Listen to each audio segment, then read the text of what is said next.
Why? It's the question families of murder victims always ask in the aftermath of death.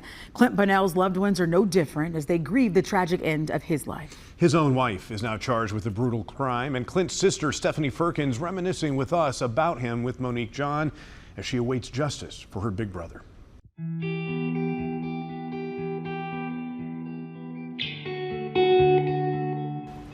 Clint was a unique guy.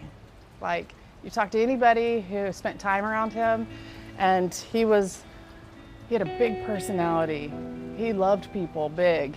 Stefanie Firkins says that growing up, her brother Clint Bonnell was an athlete with an artsy side, playing football, but also passionate about music and theater. He had a constant yearning for growth and for education and just continuing to strive for excellence. Stefanie says Clint was inspired to join the military after 9/11. Becoming a Green Beret and a medic in the military deepened his interest in medicine.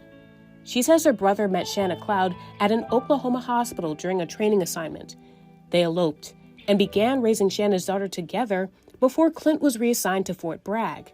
Shanna then started working as a travel nurse at a prison in Virginia. I know that Clint had shared with me that they had started living separate lives.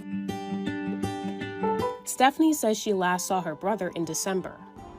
He was happier than I'd ever seen him before, honestly, and he was in such great spirits. He had just finished his first semester at PA school at Methodist. He got all A's except for one B. He was doing amazing.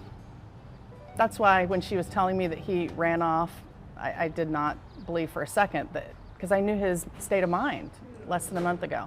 Stefanie says it was Shanna who told her that her brother had disappeared, accusing Clint of running off with another woman. She had a story that she was telling me.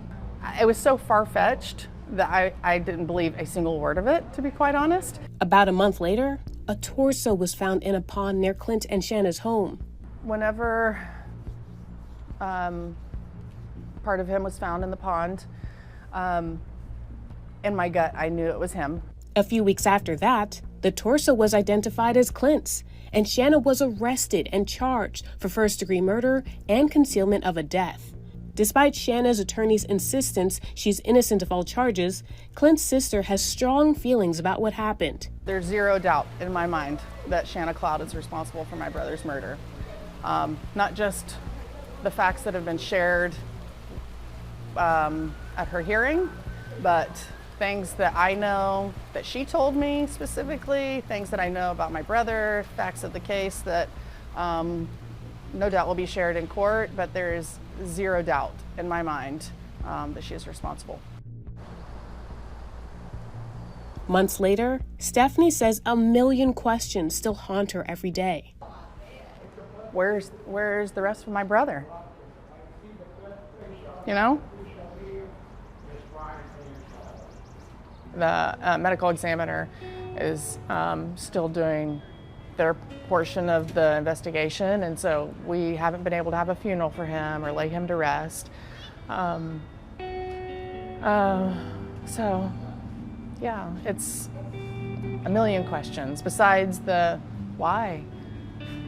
Why would you do this to somebody who you spent 16 years of your life with? The fact that he is gone is something that I think about every single morning until I go to bed.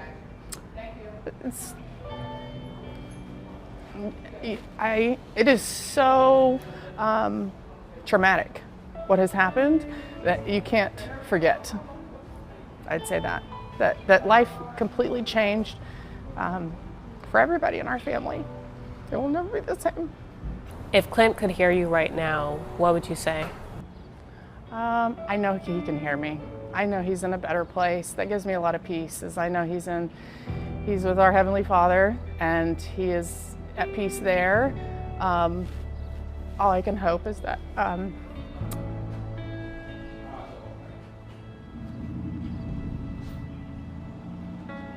I make him as proud as he made me, living the life that he led.